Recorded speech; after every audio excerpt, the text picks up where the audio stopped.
What's going on? It's your boy J-Mo. I'm back today here to drop another video, man. Just want to give all the praise, glory, and honor to Christ before I start this video. Nothing will be possible without him today, man. So, man, let's get straight into it, man. Today, what I want to do, the vision that I have for this podcast, I don't just want to encourage you, motivate you, and tell you that you can do something.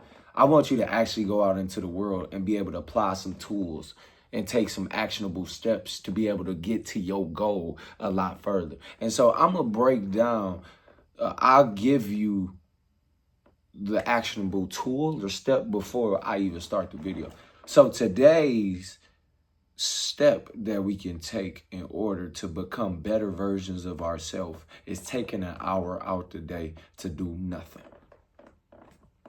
Yeah, taking an hour out the day to do nothing. Well, I would hope that you not doing nothing. Because if you watching this video, that's because you have some dreams and goals that you aspire to achieve and go after, right? But, you need to be able to take an hour out of your day for straight solitude and silence. Because you're allowing God to enter into your space. Matter of fact, you are taking yourself closer to him, not because he that dwelleth in the secret place of the Most High shall abide under the shadow of the Almighty. You should be under his protection if you go to God and his refuge and into that momentary solitude that he has for you. Because me and my boy, we was at the track today and I just had a blessed day. I took care of the puppies earlier. I went to class, then I went to go work out with him, and we ran up these bleachers. The bleachers, they as tall as almost a 3-story building. And so we had to run all the way up, then come back down, and we had to go the whole length of the bleachers. That was what? We had to go up and down 6 times. And then that's one round. So then we had to do it 6 more times. So I was like, dang, okay. And on the third one, I kind of went into a space, a zone I didn't even see myself going into. And I'm like, dude. And I told him, bro, we got to do 3. He was like, bro, we on 4. I'm like, no, we not, bro. We on 3. Bro, I'm telling you, he showed me on his watch how he was tracking it. And he tracks all of his workouts all the time. And I know that. But I'm like, and he showed me that we were on 4. And I was like, dog, what the heck just happened, bro? I went to another space, another zone where I just skipped 3. Wow. That was nothing but Jesus Christ, my Lord. But then I understood, if I can skip that little segment of my life, right? If I can get to the secret place of where the Lord is, and just get there all the time. If I got there that time, then I can do it another time. And I think that speaks to the testament of your faith. What do you believe is possible? Because I did research, when I seen something on the TV, it's something called wormholes. And it's where you can access different points of space and time and be able to go and get through that. Right. So you essentially going outside of time and space. Right. So you can go out, bro. You can be on Earth and go outside of time and space at the same time. That's crazy to me. That's mind blowing. So what I say is in order for me to have done that today, I wouldn't have been able to do that if I didn't take an hour out of my day. Just to do nothing, just to hear the voice of God, to draw me closer to him. You got to take that hour to get still, because that's where all the creative abilities come from. That's where you just going to be on another level. If you box, if you draw, if you write, if you sing, if you read, whatever your craft is. I mean, not read, but if, shoot a basketball, whatever you do. If you just take an hour, you going to sharpen up your craft.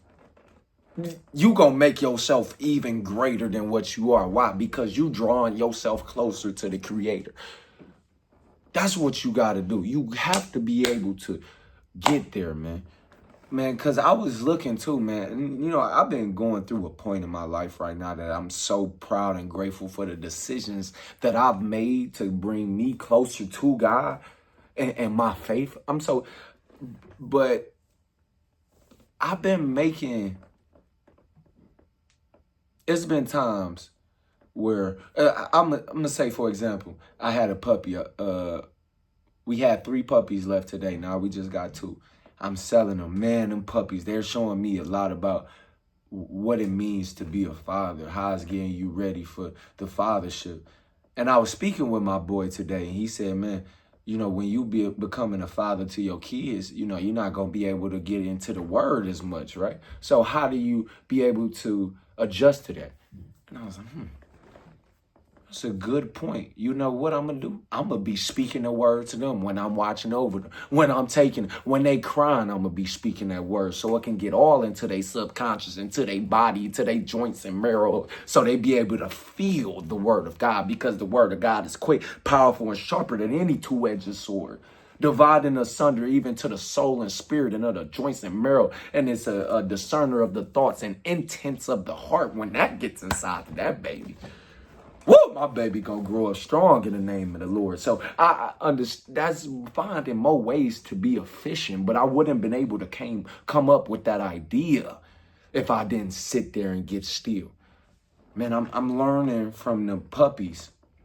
Man, the 2 puppies that we got left. The third one, she gave me a look. The one that went away today gave me a look that I'll never forget in life. You know, because she was outside, and the other 2 puppies, they was just whooping on her. They was whooping on her. I'm hearing her cry. She like, crying like she ain't never cried before. I'm like, what's going on? Go check her out. She had this look in her eyes of pain and agony, like she wanted to be taken out of the beating that she was going through. But even through the pain and agony that I seen in her eyes, I've seen strength. She was obviously the weakest one out the pack, and she was getting beat on. And so that was making her even stronger. And so I looked at my life and what I was going through. And I was, the times that people haven't been seeing where I was crying, I didn't know if I could make it out. I didn't know if I could get through there. I say it, I made a decision with myself. I'm not going back. I don't care how much pain, agony, sorrow, grief I experience. I'm going to push myself to that level. And when I was looking at that puppy, I was looking at myself, because I seen the strength and weakness when you got to depend on God for him to take you through, for him to grow you to become that person that you want to be. You can't do it by yourself. But that's where these last few years have been moments of solitude. It ain't just been 1 hour of the day I've been taking, or 1 week that I took a whole break. It's been years in the making of him sitting me in that solitude and silence. There's a difference between solitude and silence. That solitude is where you be able to hear the voice of God. That silence is the devil's workshop. That's where that idle mind. So that's why it's important. It's like a radio station. You got to tune in to that frequency. You got to be able to hear them. Me, for myself, what I mean by that is I'm a speaker, or I want to write books, right? So I have to be able to go to different places, like watching a sports podcast, so it can relax me, right? And I'll be able to understand and see how they're delivering what they're saying, or listening to a biblical podcast, or just sometimes just watching TV and turning it on to the news while I'm washing the dishes, so I'm not just sitting in that silence and the devil's trying to attack me inside of my mind. That's what the solitude is. That's how you could be. I'm still working on my craft, but also I'm resting, right? I'm programming my mind to be at rest. And that's what we have to do. We got to find these different things where we can be more efficient in our daily lives. Man, so I hope y'all took a lot for this video, man. This is just my first take, man. So I'm going to just drop it just like this. But it's your boy, Jebo, man. Let me know what you think about this video, man. I'm out of here. Peace.